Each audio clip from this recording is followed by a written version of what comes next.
को इन चीज़ों का नहीं पता कि ये फॉर्म ऑफ शिर्क है और उन्होंने कोई ऐसी पाबंदी नहीं लगाई, तो आप यहाँ से अंदाज़ा लगा लें कि आम उम्मत का जो हाल है वो क्या होगा।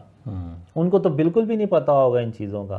तो ये मेरे ख्याल से हाँ, उलमा को चाहिए कि इस तरह से इस पे बात करें और पाबंदी लगाएं कि किसी के अगर टैटू बना हो तो वो उम्रा हज करने उसको इजाज़त ही ना हो उसको हज और उम्रा करने की। अब जिसने अगर टैटू बनाया हुआ है, बेशक उस पर तस्वीर ना भी हो, तो एक स्याही है जो ऊपर जिस्म के चढ़ जाती है। अब जब स्याही चढ़ गई तो आप यानी जिसके वो टैटू बना है वो वज़ू करेगा तो उसका वज़ू ही नहीं होगा, वो गुस्ल करेगा तो उसका गुस्ल ही नहीं होगा, क्योंकि उसका जिस्म का हिस्सा गीला तो नहीं हुआ। तो इसलिए भी हमें इन चीज़ों से अपने आप को बचाना चाहिए। उलमा को इन चीज़ों को ज़्यादा ज़ोर देना चाहिए।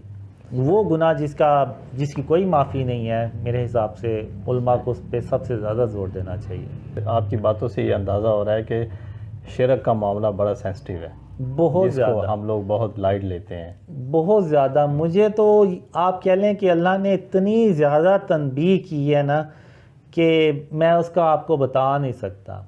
कि यानी अल्लाह ने एक बात यानी रिपीट की है 3 बार कि कासिम क़यामत के दिन इस गलत फहमी में कभी ना पड़ना कि मैं क़यामत के दिन शिर्क का माफ़ कर दूंगा, और कासिम इस गलत फहमी में कभी मत पड़ना कि मैं क़यामत के दिन शिर्क माफ़ कर दूंगा और उसके अलावा जिसके चाहूँगा गुनाह बख्श दूंगा।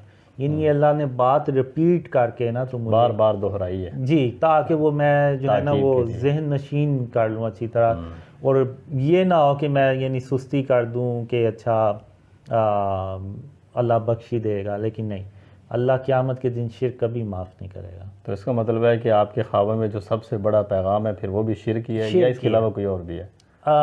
शिर्क ही है, उसके अलावा भी और हैं लेकिन वो बाद में आते हैं, यानी गुरूर, तकब्बुर, कीना, बुग़्ज़ और किसी दूसरे का मजाक मत उड़ाना, किसी की बेबसी पे इस तरह से उस पे ना हंसना, और इस तरह की यानी खाना खाया तो बर्तनों को खाने के बर्तन को उंगली से चाट के साफ़ कर लेना।